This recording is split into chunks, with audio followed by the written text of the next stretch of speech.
It's good because now you can actually miss faces. Because when I see you guys like every week, sometimes you just don't miss. Hey, I saw you last week now. A month into it now, right? It's like, hey, I missed your face, Derek. I'm like, what's up, my man?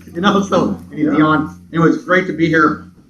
So for the past month, obviously, we've been up in Mukilteo in the barbershop. And we're figuring this thing out as far as, the streaming and whatnot. And it's really interesting. The only one thing for sure we know what's going on is we want to tune in right at 11 o'clock.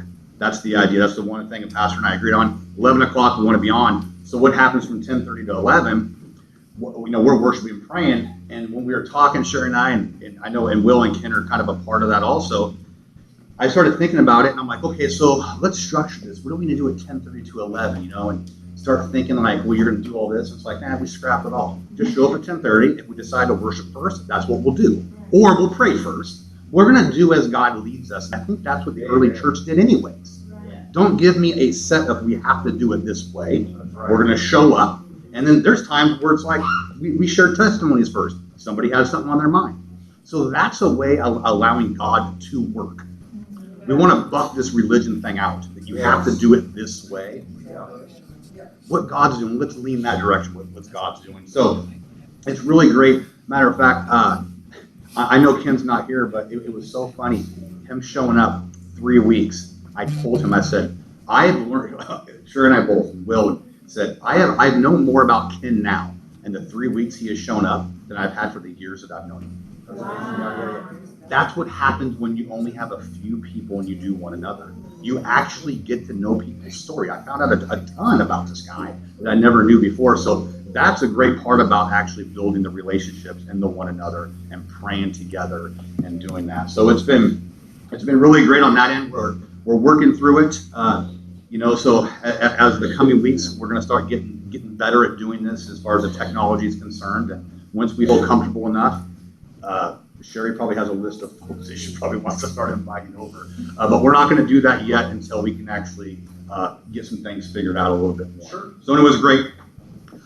One quick thing I would like to share with everybody, because this has been something that I've been thinking about a lot over the past couple of weeks, and I wasn't too sure why I was thinking about it, but it's blessed me, and I'm sure it's actually going to touch someone in here also. I had been brought back over 20 years ago, May of 1998, a very important month and year for me, because it was, I was in my home. I was in my home in my bedroom. I was a young guy, and I was in my room. I was doing what a lot of young 20-year-olds do. You go out, you do crazy stuff, and you just kind of live life for yourself, and whatever makes the most sense, you just do it that way. But I knew that there was something always bothered me, like about that, like the emptiness feeling just didn't feel right. I actually kind of had a breakdown in my bedroom. I literally, like an emotional type of breakdown. I fell to my knees and I cried out to God, like whoever that may be, because I wasn't raised in the church. I don't know. I wouldn't know. I remember falling to my knees, and I remember, God, I just need you. Like it was a sense of needing, and there was a sense of I needed forgiveness, and I did not know why, because like I said, I wasn't brought up in the church. I didn't know.